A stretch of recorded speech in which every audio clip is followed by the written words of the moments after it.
Bonjour à toutes et à tous.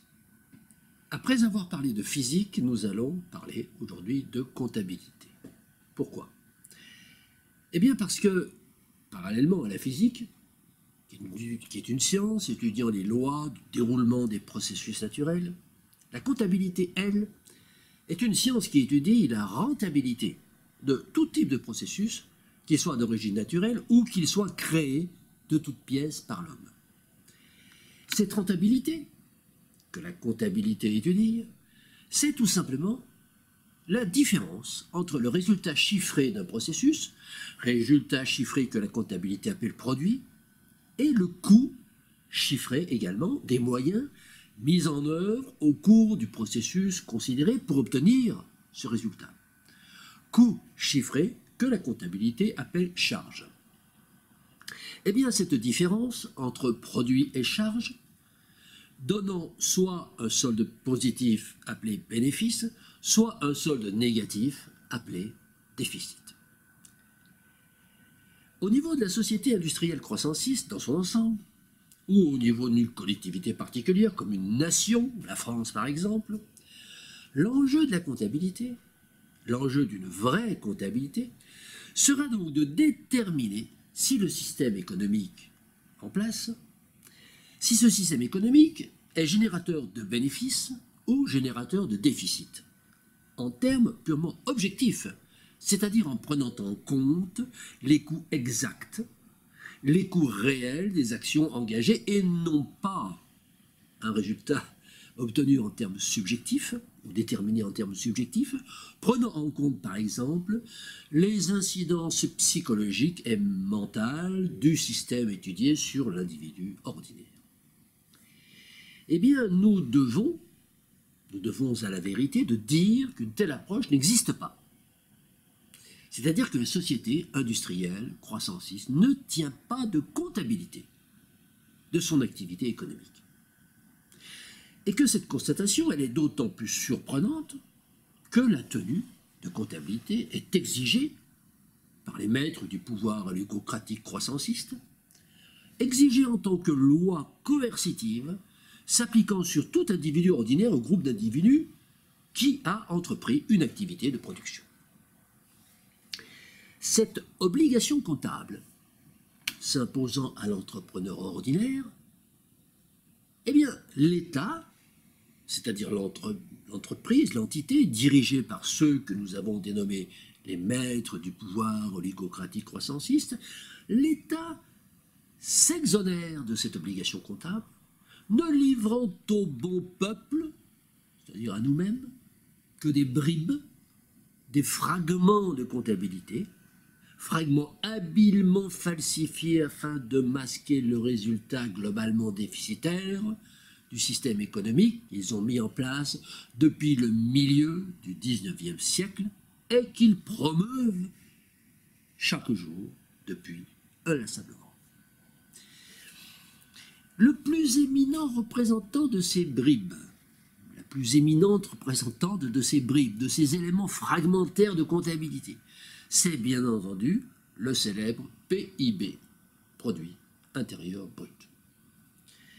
Cet indice magique, nous pourrions même dire indice divin, à tel point que son étude pourrait relever purement et simplement de la théologie. Eh bien, en réalité, cet indicateur économique, ce n'est qu'un agrégat des comptes nationaux et en termes de comptabilité générale, il est ce qu'on appelle un solde intermédiaire de gestion qui ne reflète que le résultat intermédiaire d'un processus de production, mais certainement pas le résultat global et surtout final de ce processus, ce dernier, le résultat final, ne pouvant être calculé qu'à l'aide d'un bilan et d'un compte d'exploitation comme pour toute entreprise de production du système ou du milieu ordinaire. Mais il est clair qu'en proposant un mauvais outil de mesure de l'activité économique, le PIB, eh bien, l'objectif des gestionnaires de la société croissanciste est clair. Il s'agit de faire croire au peuple que tout va bien alors que, au contraire, la banqueroute est proche.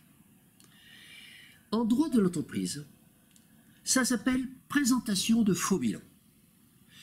Cette technique, elle est généralement utilisée par les gestionnaires, membres d'un conseil d'administration, pour tromper les associés et espérer ainsi conserver leur mandat. Et si nous translatons ce cas de figure au cas de figure qui nous intéresse, eh bien les associés, ce sont les citoyens. Et les membres du conseil d'administration, ce sont les gouvernements des différents pays. De la même façon que pour les mandataires d'entreprise qui dépendent du vote annuel des actionnaires, l'objectif unique des politiciens professionnels qui composent les gouvernements, c'est de se faire élire et de se faire réélire à chaque échéance électorale par les citoyens. Il ne faut donc pas craindre d'affirmer que les gouvernements de la société industrielle croissanciste présentent à leurs citoyens de faux bilans. Et même pire, pas de bilan du tout, puisque leur rendu de comptabilité se limite au tristement fameux PIB. PIB, indice très partiel et peu significatif de la bonne santé d'un mode de production économique. Nous allons bien sûr détailler et argumenter tout cela. Alors, commençons d'abord par voir ce qu'est réellement le PIB. Ce fameux PIB, qui est reconnu comme seul indicateur de la croissance, aussi bien d'ailleurs par les croissancistes que par certains décroissancistes, ou autoproclamés décroissancistes, bon, mais ceci est un autre débat, ce PIB peut se calculer selon 3 méthodes qui devraient théoriquement toutes 3 donner le même résultat. La première méthode, c'est le calcul par les dépenses. La deuxième méthode, le calcul par les revenus. Et la troisième méthode, le calcul par la valeur ajoutée. Pour la simplicité du raisonnement et dans le cadre du caractère synthétique de cette chronique, nous ne retiendrons que le calcul du PIB par la valeur ajoutée, calcul qui est le plus significatif du point de vue comptable. Ce calcul dit que le PIB, en termes simplifiés, c'est la somme de toutes les valeurs ajoutées des biens produits dans un pays, biens et services produits dans un pays, c'est-à-dire la valeur de la production globale, ou autrement dit le chiffre d'affaires du pays, diminué de la consommation intermédiaire, c'est-à-dire la valeur des biens et services incorporés au cours du processus d'élaboration de la production. Mais à quoi sert réellement le PIB?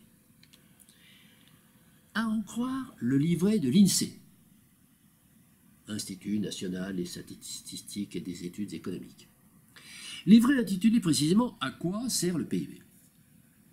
Eh bien, d'après ce livret, le PIB serait un indicateur de santé de l'économie française. Ce qui veut dire, en termes clairs, qu'une augmentation du PIB d'une année sur l'autre, c'est un indicateur de bonne santé de l'économie, sur la période considérée, et qu'en revanche, une diminution du PIB serait un indicateur de mauvaise santé. Traduit en termes d'économie politique, une augmentation du PIB d'une année sur l'autre, ça s'appelle croissance, et si l'on en croit l'INSEE, cela signifie une bonne santé pour l'économie. Inversement, une diminution du PIB d'une année sur l'autre, ça s'appelle décroissance, et si l'on en croit l'INSEE, cela signifie une mauvaise santé de l'économie. L'équation oligocratique croissanciste est donc clairement posée.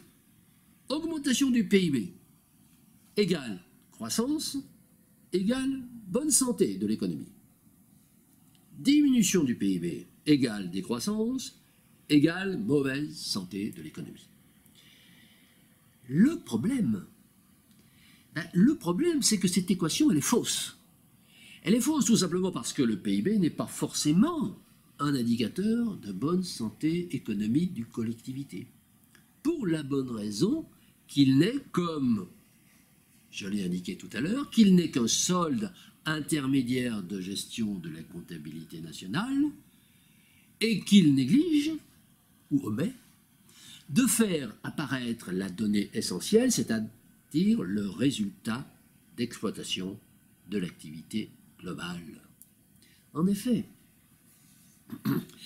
un solde intermédiaire de gestion, n'est pas obligatoirement corrélé avec le résultat final d'exploitation. En ce sens qu'une entreprise peut très bien avoir une faible valeur ajoutée, mais à contrario, générer un substantiel bénéfice d'exploitation. Inversement, une forte valeur ajoutée peut très bien s'accompagner d'un déficit d'exploitation.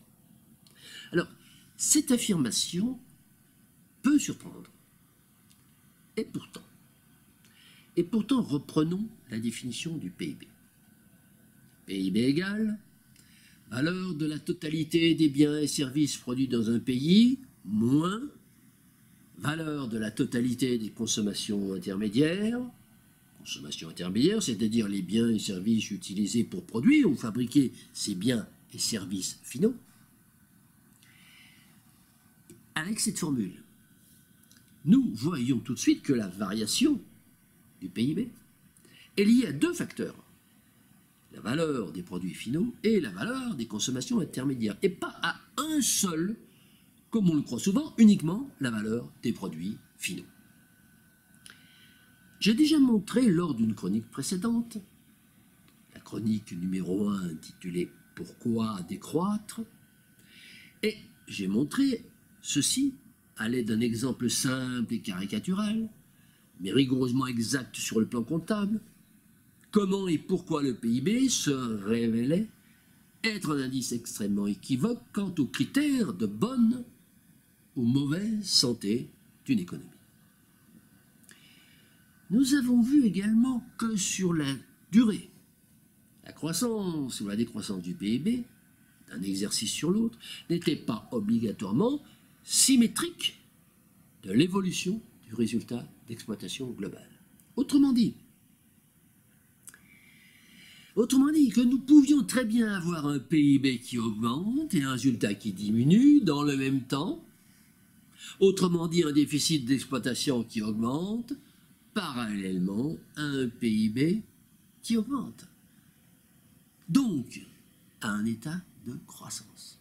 Ce qui revient à dire que nous pouvons très bien avoir de la croissance et du déficit en même temps, c'est-à-dire corrélativement, mais également consubstantiellement, c'est-à-dire causalement, c'est-à-dire qu'au final, une croissance qui crée du déficit d'exploitation. Eh bien, nous voici donc arrivés au cœur du problème, car c'est exactement ce qui se passe depuis plusieurs dizaines d'années, si nous étudions objectivement les données chiffrées de la société industrielle, qui, société industrielle, depuis le premier choc pétrolier, présente un PIB en progression d'année en année, d'une année sur l'autre, bien qu'en sensible à ralentissement depuis une décennie, mais qui en revanche, et nous verrons cela dans une prochaine chronique, accuse un résultat d'exploitation en diminution constante pendant la même période. Cette nouvelle affirmation, que le résultat d'exploitation de la société industrielle est en diminution constante, peut également surprendre. Parce que dans la réalité, la comptabilité nationale ne livre pas de compte d'exploitation à ses administrés, ni de bilan, et que pour arriver à cette conclusion, il est nécessaire de prendre en compte des postes comptables que seul le PIB, que le PIB seul ignore, et nous pourrions même dire ignore volontairement. L'identification de ces postes comptables, occultés par les maîtres du pouvoir, cette identification, on en conviendra, n'est pas chose aisée pour le citoyen ordinaire, qui doit se contenter des seules données chiffrées qu'on veut bien lui délivrer par le canal de la communication officielle. Car il est clair que les gestionnaires de la société industrielle, hésitant naturellement à présenter à leurs actionnaires, c'est-à-dire à nous, les citoyens de base, un résultat comptable en décroissance d'une année sur l'autre, eh bien, les gestionnaires de la société industrielle ont tout naturellement opté pour la mystification, c'est-à-dire mystification qui consiste à confondre PIB et résultat d'exploitation. Il est à noter que ce tour de passe-passe n'est possible que dans un système où une poignée d'individus contrôle la diffusion de l'information économique, de toute l'information économique officielle. C'est ainsi que la présentation de faux bilans, qui est un stratagème connu, mais peu utilisé dans la gestion d'entreprise ordinaire parce que excessivement risqué d'un point de vue judiciaire, eh bien cette présentation de faux bilans, elle est par contre devenue la règle dans la gestion politique des nations depuis la fin des 30 Glorieuses et la généralisation de l'utilisation médiatico-politique du PIB par des gestionnaires assurés d'une parfaite impunité. Eh bien, c'est pourtant ce que font régulièrement. C'est effectivement ce que font régulièrement nos dirigeants politiques, car leur motivation est bien claire. Il s'agit pour eux de présenter un bilan de gestion positif afin de se faire réélire par leurs actionnaires, c'est-à-dire par nous, les citoyens de base. Mais pour cela, il leur faut nous présenter un bel indice symbole de bonne santé, symbole de saine croissance, c'est-à-dire un PIB habilement maquillé pour une lecture facile et apaisante par des citoyens peu au fait des réalités comptables, il faut bien le dire. Alors, comment les maîtres du pouvoir oligocratique croissanciste s'y prennent-ils pour opérer cette falsification? Eh bien, ils emploient tout simplement l'une des techniques mensongères les moins risquées, celle du mensonge par omission.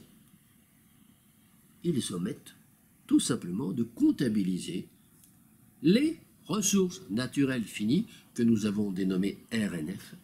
Ils omettent de les comptabiliser à leur juste valeur et nous allons voir comment. Nous allons voir comment est opéré le PIB, est opéré le maquillage du PIB, maquillage par la valorisation tronquée des RNF, des ressources naturelles finies. Car le PIB, notamment dans son calcul par la valeur ajoutée, le plus significatif, calcul le plus significatif d'un point de vue comptable, le PIB ne valorise les matières premières qu'à leur coût d'achat. Coût d'achat ne représentant en réalité qu'une partie du coût réel. L'autre partie étant ce que nous dénommerons le coût intrinsèque et qui correspond à la valeur théorique de la matière première lorsqu'elle se trouve au sein de l'écorce terrestre. Alors, si nous nommons CR, le coût réel, et si nous nommons CI, le coût intrinsèque, et CA, le coût d'achat, composé par les frais d'extraction et de transport additionnés de la marge prélevée arbitrairement par celui qui a élu domicile au-dessus de la ressource considérée, nous obtenons l'équation suivante. CR égale CI plus CA. Coût réel égale coût intrinsèque plus coût d'achat. Nous pouvons alors déduire de cette hypothèse que la formule permettant de calculer le PIB traditionnel par la valeur ajoutée, qui s'écrit PIB égale chiffre d'affaires, valeur de la production, moins coût direct intervenant dans la production de biens et de services, devrait être réécrit comme suit. PIB croissanciste égale chiffre d'affaires moins consommation intermédiaire ou, plus développé, PIB croissanciste égale chiffre d'affaires moins consommation de matière moins autre consommation. Car dans les consommations, il y a de la matière, mais il y a aussi consommation d'autres choses que de la matière, notamment des services.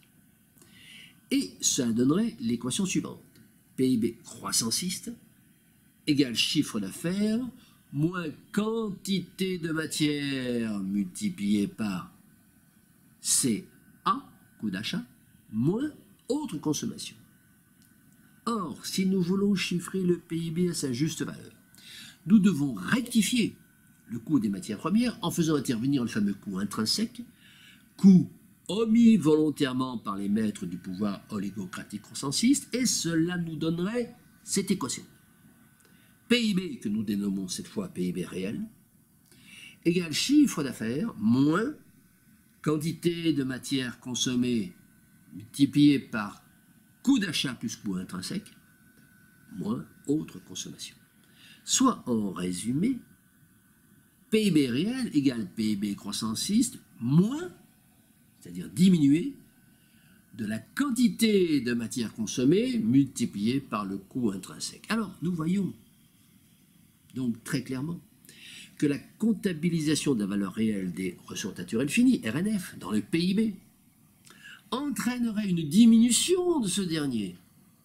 Diminution en valeur absolue, mais également en valeur relative, eu égard au fait que la valorisation du coût intrinsèque est vouée à augmenter sans cesse au fur et à mesure que le stock global des RNF ira en s'épuisant, et eu égard également au fait que dans le même temps, le taux de retour énergétique et matière, c'est-à-dire le taux de retour dont nous avons déjà parlé lors de la chronique sur l'impasse physique, mais cette fois élargi à la matière, taux de retour énergétique et taux de retour matériel, eh bien ce taux, ce TREM, il est voué à diminuer inexorablement, donc à renchérir indéfiniment aussi bien le coût marginal d'obtention des ressources naturelles finies que leur coût intrinsèque.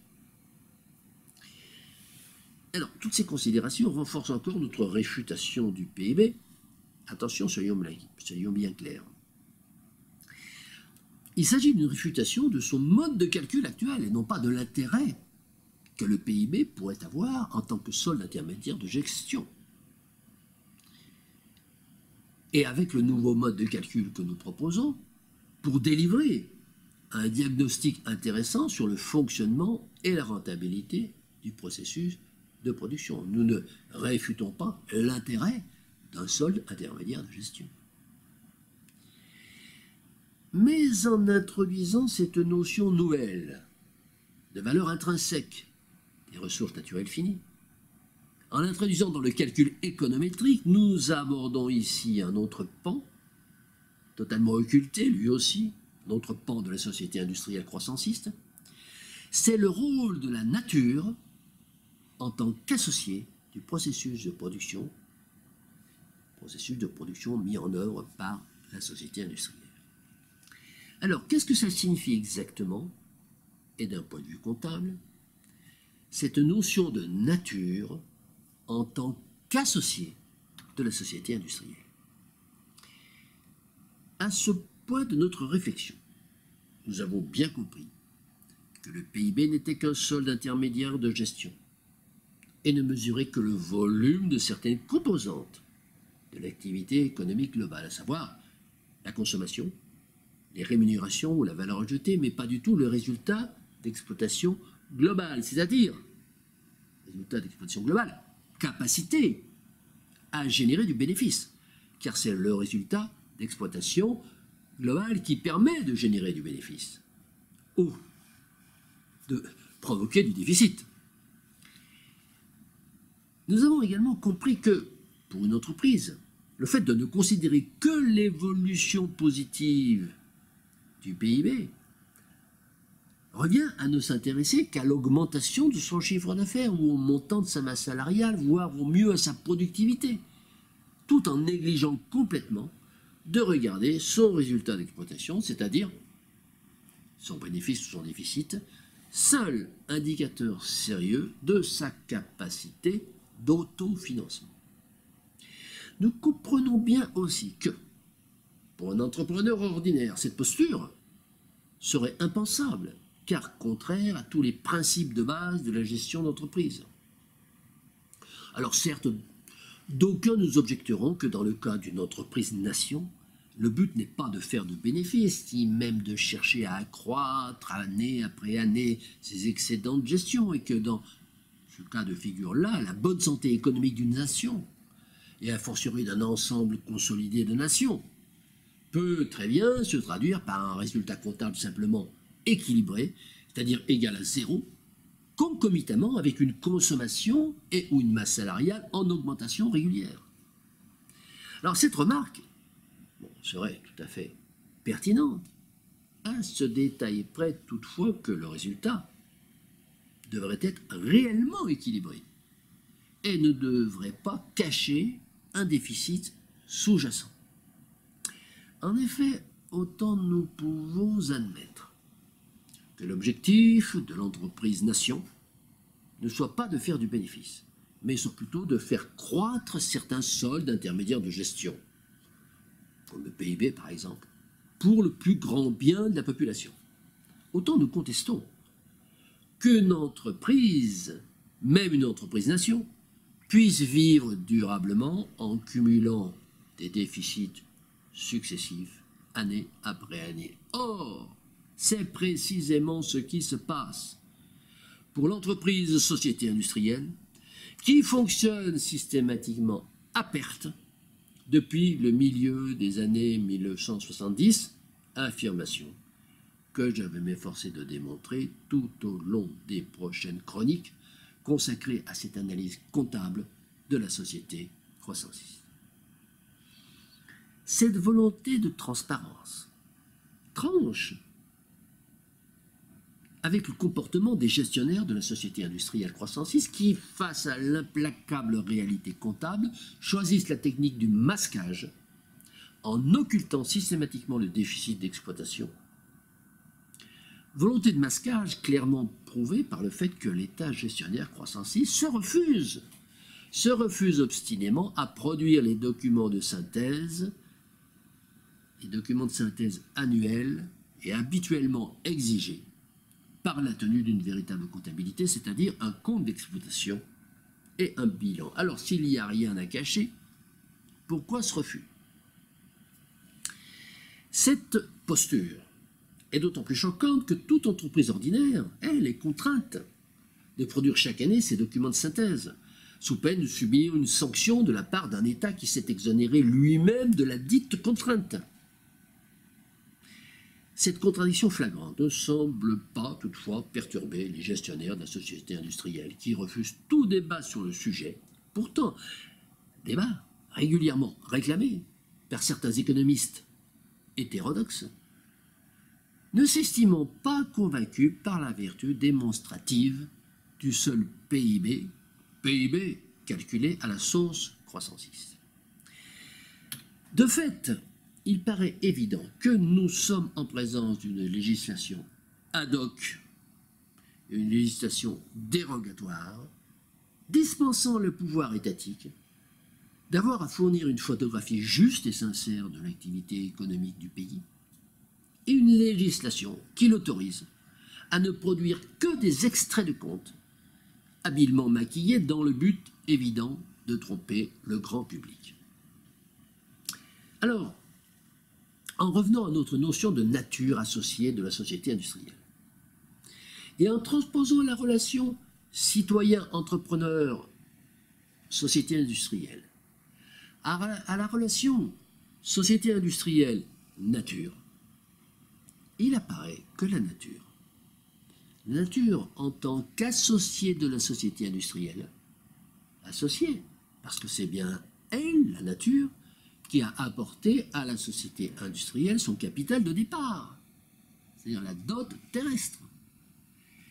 La nature, de ce fait, serait en droit de réclamer les mêmes états comptables de synthèse que la société industrielle, prise en tant qu'État, réclame à ses entreprises filiales, c'est-à-dire à l'ensemble des entreprises d'une nation. Par ailleurs, l'écologie.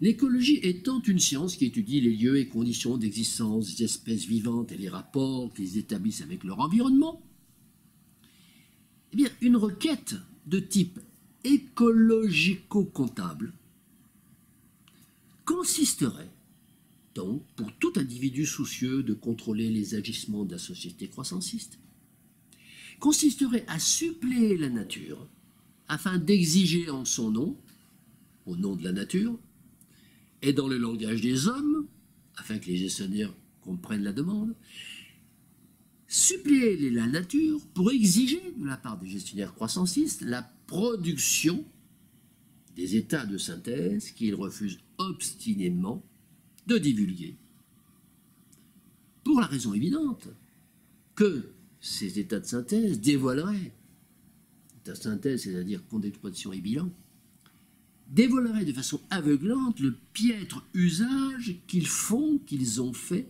du capital apporté par l'associé nature. Et dévoileraient de façon aveuglante également leur incapacité manifeste à combler le déficit qu'ils ont accumulé depuis des décennies. Eh bien, c'est précisément cette relation comptable entre l'homme et la nature qui fera l'objet de la prochaine chronique, intitulée « Les relations comptables entre l'homme et la nature ».